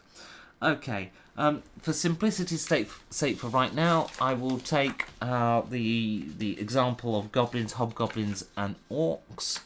Where to write? I suppose this is unlimited use. Goblins. Oh, let's get that up on screen. There we go. Goblins, hobgob, and orcs, mostly because I don't know much about the world, so I'm just going to take the example one. But yeah, damn bonus, it's back. Favoured enemy. So awesome. I love that that's back because I kind of missed that. So I get Seasoned Explorer. You are particularly familiar with a type of environment, natural or not, and are adept at travelling and surviving in such regions. Choose 2 types of favoured terrain from the following: astral, cold, temperate, forest, equatorial forest, ethereal, fairies, demiplanes, grasslands, savanna, hot desert, littoral. The hell is littoral? And sea, rivers, etc., urban areas, ruins, volcanoes, and furnace. As a prerequisite to choosing an environment, you must have had an opportunity to explore it and get accustomed to it. Certain environments can be similar, such as polar regions and Gemoniae, must be a area of the world, or polar regions and snow-covered mountains. Your leader can authorize you to use your Seasoned Explorer features in environments that closely resembles the ones you are familiar with. When you make an intelligence or wisdom check related to your favoured terrain, your proficiency bonus is doubled if you are using a skill that you're proficient in. Okay, I can't remember. I'm trying to remember what 5e did here with favoured terrain. As to, in comparison. While travelling for an hour or more on your favoured terrain, you gain the following benefits. Difficult terrain doesn't slow your group's travel. Your group can't become lost except by magical means. Even when you are engaged in another activity while travelling, such as foraging, navigating or tracking, you remain alert to danger. You have advantage on initiative rolls. That's interesting. I don't remember that from favoured terrain in 5e. If you're travelling alone, you can move stealthily at a normal pace. When you forage, you find twice as much food as you normally would. While tracking other creatures, you also learn their exact number, their sizes, and how long ago they passed through the area. You choose an additional favoured terrain type at later levels. Okay, so correct me if I'm wrong, but I think you are...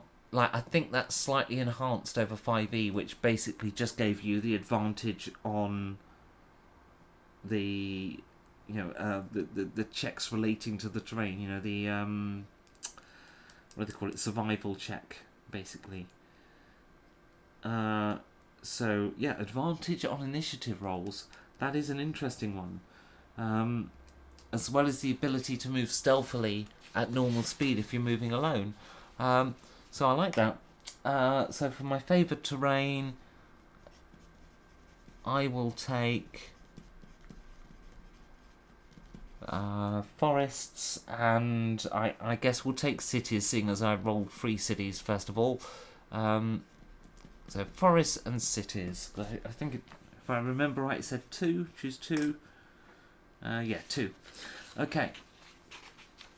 Right, I then get fighting style spell casting. So, fighting style looks the same-ish to me. At second level, you adopt a particular style of fighting as your speciality. Choose one of the following options. You can't take a fighting style option more than once, even if you later get to choose again. So, archery, +2 to attack. Defense, +1 to AC. Dueling, when your melee weapon in one hand and no other weapons, you gain +2 to damage rolls with that weapon. When you have a one-handed melee weapon, +2 to damage. Or, of course, 2-weapon fighting. So, I think... Actually, dueling is kind of taking my fancy, because I've never actually done that. I'm not even sure... Is that new? Sounds a little weaker than 2-weapon fighting, but yeah, it sounds interesting. So let's do that. Dueling, which is essentially +2 damage. So I'd hate to think how much damage that Ranger's become a damage dealer here. So +2 damage, plus favoured enemy bonus. What was the bonus again? Was it proficiency? Yeah, proficiency bonus to damage rolls against favoured enemies. Cool. Right, now, spellcasting is behind the awakened icon, this kind of like blue eye, which you can't see because it's completely whited out.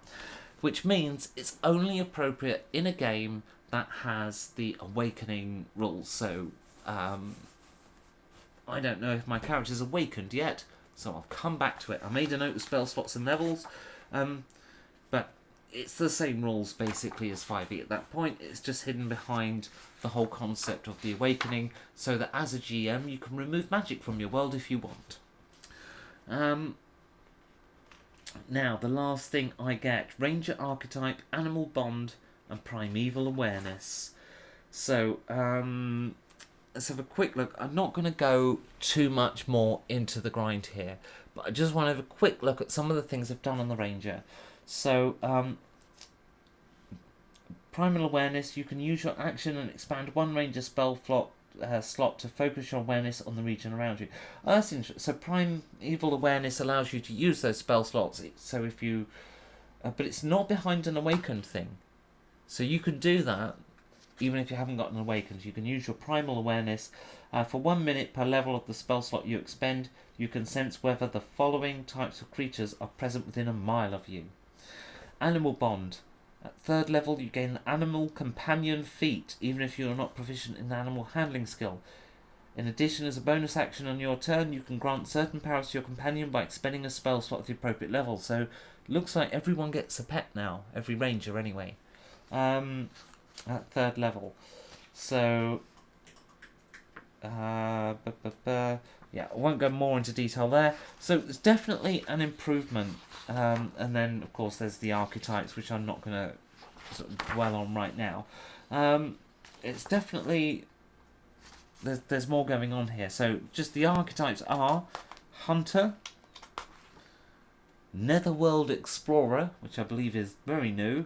It's got things like Underground Acumen, Footwork, Tunnel Master, Martial Adaptation, and Slayer of the Depths. There's an Urban Shadow Ranger, which is quite interesting. Don't come across that before. And that's the ones it's got. So we've done class basically. Next up, it is, well, I kind of skipped a bit, if I'm being honest. So let's see what was next. Where was I?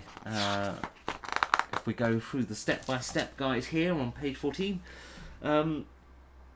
determine whether they have awakened to magic.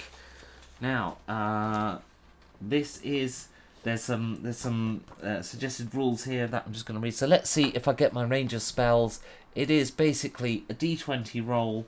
I'm going to roll my dice. I've got a 5. I am dormant. At creation, your character is not awakened yet, but maybe it will happen one day. And it's up to the leader if awakening, is just something your characters have, whether it happens, maybe it's a roll every level, or maybe the DM just decides in the story. They call it leader in this. The GM is a leader. But, maybe that's something that happens later on. Right. So, determine their ability scores. So let's finally roll some stats from a ranger and see what the hit points are. Now, interesting thing here. It's got an icon, which you can't see over there. Let me bring it up here. It's got an icon for the gritty rules. Right? So restricting maximum ability scores. The leader can establish that extraordinary ability scores from 16 up to 20 can only be reached by experienced heroes, and thus that players can only buy starting abilities at scores up to 15.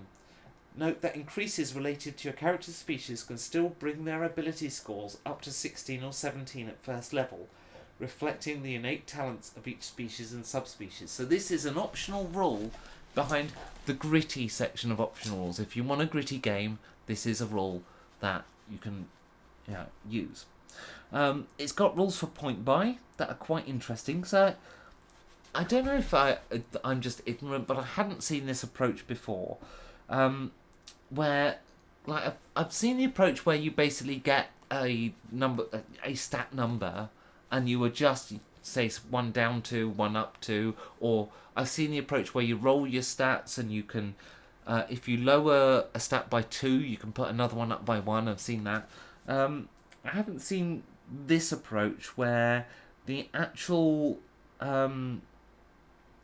you get basically the higher the stat, the more points you use.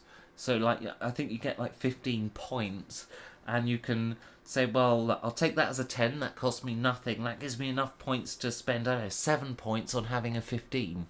Then I'll take a 7 to earn 2 points back. Do you see what I mean? So it's quite an interesting way of doing it. Nonetheless, I think I'm just going to do the classic 4d6 here, because what the hell.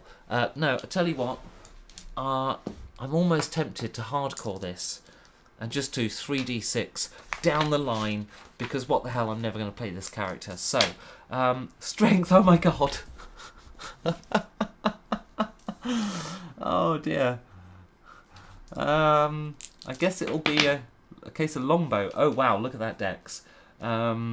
14 plus 2 for the racial bonus, 16. Constitution, 11 plus the 1 for the racial bonus, 12. Intelligence, oh dear. Wisdom is not too bad, not too bad. And charisma, 6, 8. Okay, I strongly recommend not doing your stats like that. Okay. But the points pie looks interesting. I might use that in my next game. Now, what am I doing? This book. Right. So we are nearly there. Obviously, there's a few bits of housekeeping you normally do on a character sheet, which I won't make you suffer through as I do that. So what's left? Choose your equipment. Take note of the skills and technical details. Describe them and choose their alignment. Those are the steps that are left. So I'm not actually going to choose the equipment, but what I am going to do is have a quick look at the section and see what they've done with it. So equipment is starting on page 294 and appears to end on page 328. So or thereafter somewhere, according to the contents. This the last entry is 328. So page 294. This book is so pretty. Right, so it starts with the equipment packs. Statistics for objects. Oh, it gives ACs for things. Some gritty rules on quality, availability and price. We've got... Oh, superior quality weapons are back. So the old sort of masterwork that kind of disappeared in 5e. Each of the techniques described below necessitates specific training, which requires several months of effort and the tutoring of a master. Oh, there's a whole lifestyle chapter. I kind of skipped that. Once you've mastered a technique, you can apply it. Or maybe we haven't got to it yet. I don't know. Well, I haven't read that bit of the book. Okay. There's rules for damaged weapons and armour. Right, weapon stuff. Improvised weapons. Proficiency bonus and improvised weapons. Okay, so there's actually rules on that in here. It's got all the usual 5e style, thrown, two-handed, versatile, light, heavy. There's a fragile rule? Oh, yes, of course, because there's that whole thing about damage stuff there. Yeah, well, the weapons looking pretty similar. I don't remember sickle in 5e. Somebody correct me there if I'm wrong, but I don't remember a sickle being in 5e. Simple ranged weapons, they look the same. Martial melee weapons. What's a cestus? There's a cestus. I do not know what this is. That I'm fairly sure is new. Pike. I mean, I know what it is, but it wasn't. I don't think there were rules for that specifically in 5e. I think it just came under halberd. Trident, warpick. Oh, whips. No, whips were in 5e. Martial ranged weapons. They've included the net. Interesting. So yeah. Oh, there's a blowgun. Rules for a blowgun. I don't remember that in 5e, but maybe it was there. I didn't really look at it often. There's also a note here which it's got a symbol for. I need to look this one up because I hadn't noticed it in the rules before. This is an intrigue rule. Optional rules on weapons and civilizations if you're doing an intrigue game, which would make some sense if you're investigating a murder and you look at it, it's a blowgun, who would have done that? So it's got some notes there on that. Everything, not everything, was there, yeah, no, everything has a cost next to it in the weapons. So armour, it's talking about doffing times, as does the don and doff are different times for armour. Good old 5e on that. And then the costs.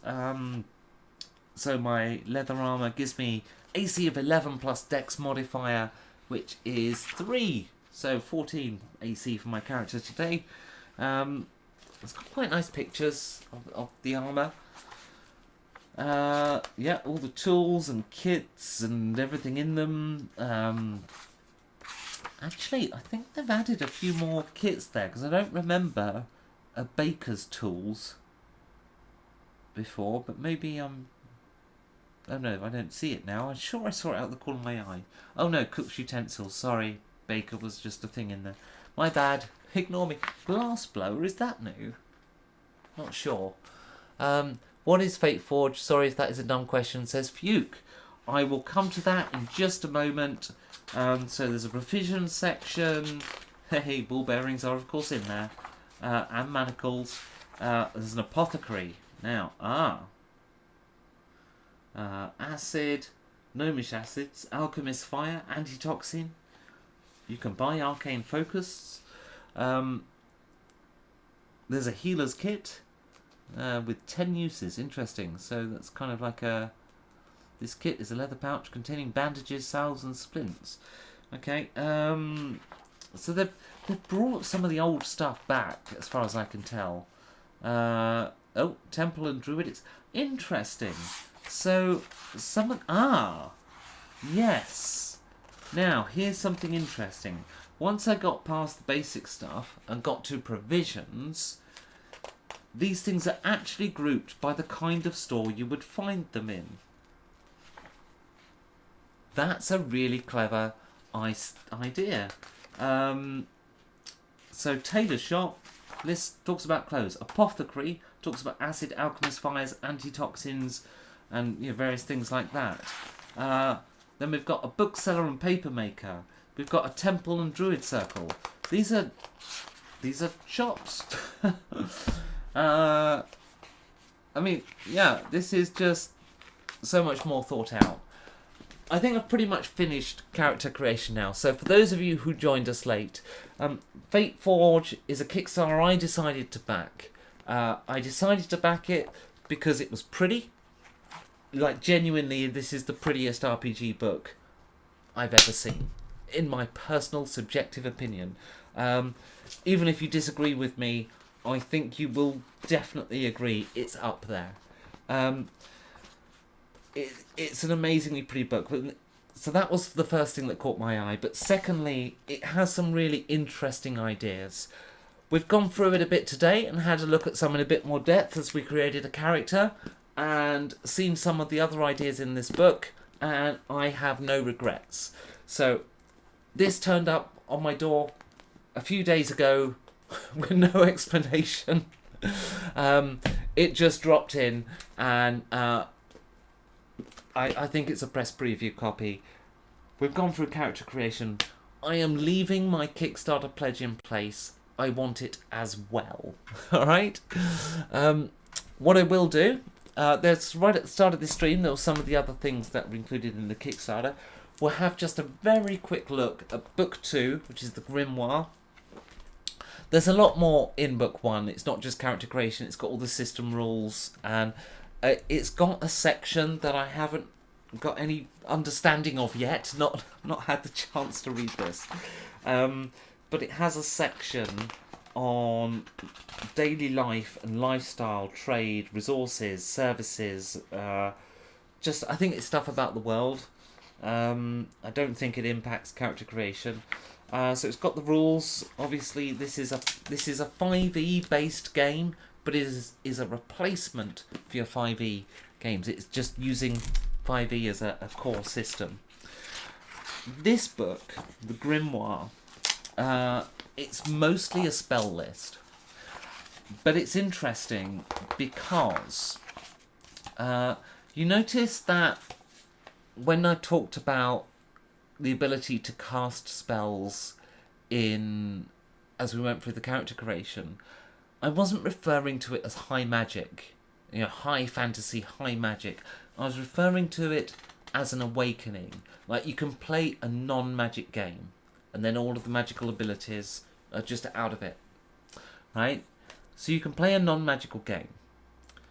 But if you want to include magic, there's more than one type of RPG game. There's high magic, there's low magic, there's the Conans, and then there's the D&Ds of the world. And these fall into a number of types of things, and much like actually I'll use the other camera. Much like the base game, we have some of these categories again. A few extra ones, I think. Oh, sorry, I turn the light back on. There we go. So all the spells are categorized into these sections.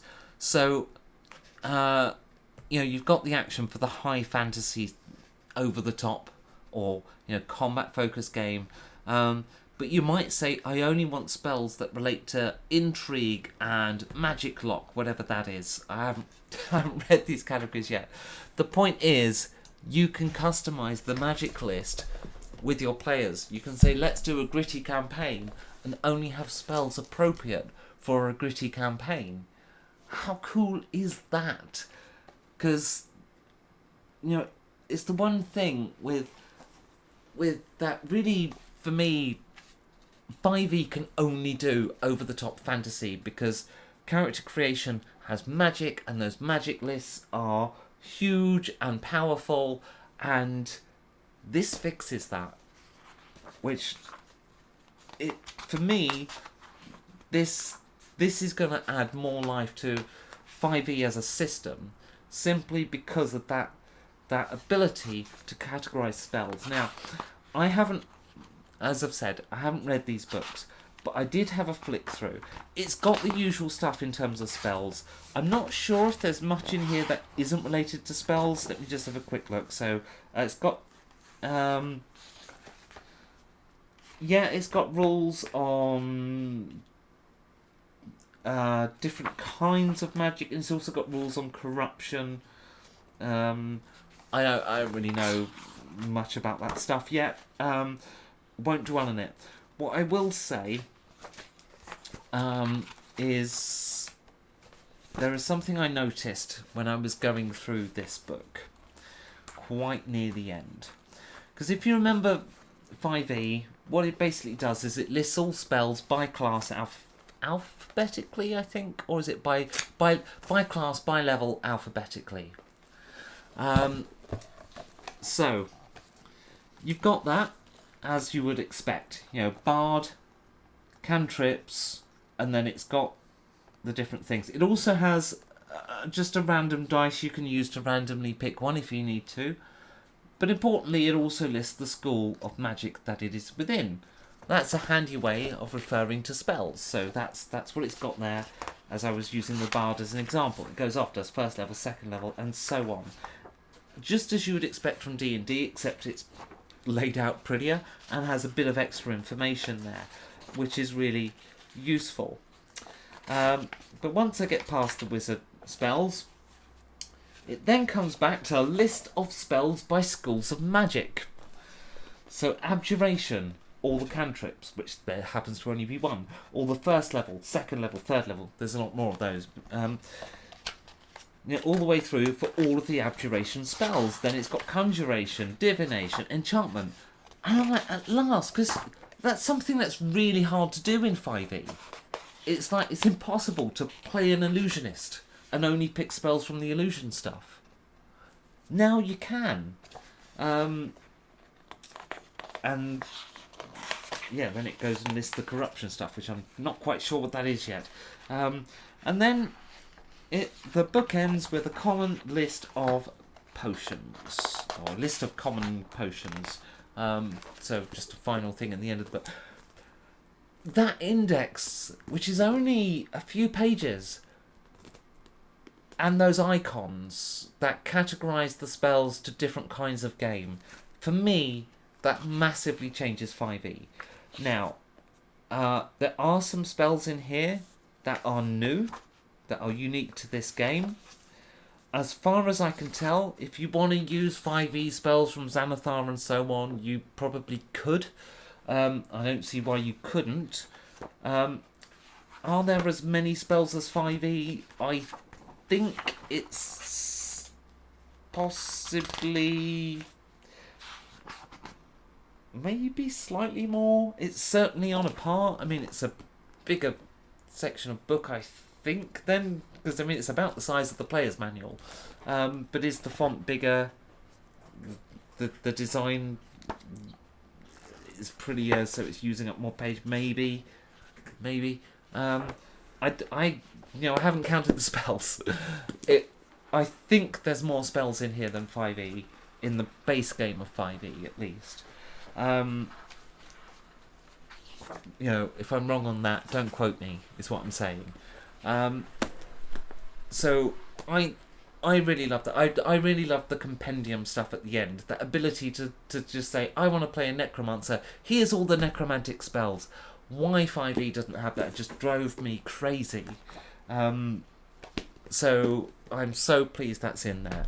Because for me, this game, I think, now I've actually spent a little bit of time digesting some of this, it has fixed a lot of my complaints about 5e. It genuinely has.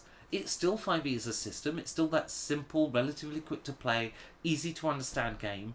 But it's fixed a lot of the problems. I don't know if it's fixed every problem that I have with 5e. It's not like I have massive complaints about 5e. I do actually play it. But for me, I think Fateforge definitely is more interesting to me now than 5e. Even from what I've read so far, I think I would now rather play Fateforge than 5e. Because of that ability to customize it to different types of game and have the players, an agreeable set of rules with the players. Look, I'm doing gritty. I don't want to say no to you, but I'm doing a gritty game. Can you stop playing over the top, ridiculous characters? It's you're saying, right, I want gritty rules, and the players know, right, we're using the gritty rules. That means this. That means that. I mean, what a fantastic idea! What, how much more versatile. That for me that sells it. That just a few things, but they're done so much better. What more can you say? I think I made the right call in backing Fateforge. You do you. I've just presented it here today and given them loads of free screen time, but then again they sent me 2 free books. I don't know. Who wins on that deal? I'll leave it with you guys. So that's it. That's it for Fateforge. So I don't think is there more to say? Is there more to say? Yes, there is. There's definitely more to say. I love you guys. Bye-bye. I made you wait for that. I have absolutely again. Where is the button for ending stream? I found it. Oh, wait, no. We can't end the stream yet. There's something we have to do first. We have to insert an ad. Thank you for watching if you have. Thank you to the most wonderful people in the world. And we'll see you next week. Jason will be back and we'll have our usual Ask a Double DM show. And, we gave it a new name. I can't remember what it was. It'll be Season 1, Episode 2 of whatever we called it last week. Thank you for watching. Take care all. And we'll see you next week. Bye-bye.